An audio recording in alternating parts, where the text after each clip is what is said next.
এই অধ্যায়ে আমরা কলাম, শীট, রো, হাইড এবং আনহাইড সম্বন্ধে শিখব।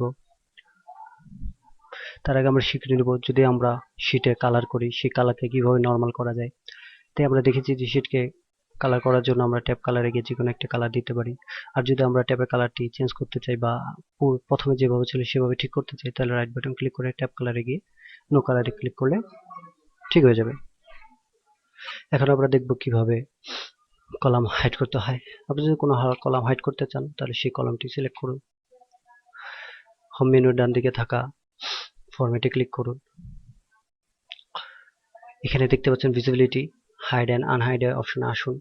যদি আপনি কলামকে হাইড করতে চান তাহলে হাইড কলামে ক্লিক করুন। ফলে দেখতে পাচ্ছেন এখানে এই হাইড কলামটা কিন্তু হাইড হয়ে গেছে। কলাম যদি আমাদেরকে আনহাইড করতে হয় তাহলে আমরা হাইড অ্যান্ড আনহাইডে গিয়ে এখানে দেখতে পাচ্ছেন আনহাইড কলাম লেখা আছে, কলামে ক্লিক করুন। ফলে কিন্তু কলাম আনহাইড হয়ে যাবে। তো এইভাবে যদি একাধিক কলাম আপনি হাইড করতে চান সেক্ষেত্রে ফরম্যাটে ক্লিক করে অর্থাৎ একাধিক কলাম সিলেক্ট করে ফরম্যাটে ক্লিক করে হাইড অ্যান্ড আনহাইডে গিয়ে হাইড কলামে ক্লিক করুন। ফলে কলামগুলো হাইড হয়ে যাবে। আর আনহাইড করার জন্য ফরম্যাটে ক্লিক করে হাইড অ্যান্ড আনহাইডে এসে আনহাইড কলামে ক্লিক করুন। ফলে কলামগুলো আনহাইড হয়ে যাবে।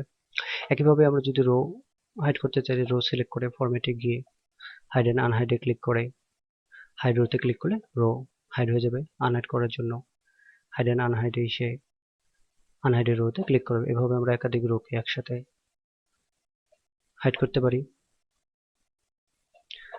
আবার আনহাইড করতে পারি। আমরা আগে দেখেছি শীটকে কিভাবে হাইড আনহাইড করতে হয়। আমরা সেভাবে যে শীটটিকে হাইড করতে হবে সেই শীটে ক্লিক করে ফরম্যাটে ক্লিক করে নিচের দিকে থাকা আমাদের এখানে যদি আমরা শীটটিকে হাইড করতে চাইলে হাইড শীট, আর যদি শীটটিকে আনহাইড করতে চাই তাহলে ফরম্যাটে ক্লিক করে আনহাইড শীটে ক্লিক করার মাধ্যমে সিলেক্ট করে তারপর ওকে দিয়ে আমরা শীটকে আনহাইড করতে পারি। তো এইভাবে আমরা শীট, কলাম এবং রোকে হাইড এবং আনহাইড করতে পারি। আর সম্পূর্ণ অর্থাৎ এন্টায়ার বা সম্পূর্ণ কলাম এবং রোকে সিলেক্ট করার জন্য আমরা এই কর্নারে ক্লিক করার মাধ্যমে কিন্তু সিলেক্ট করতে পারি। আশা করি বুঝতে পেরেছেন। ধন্যবাদ।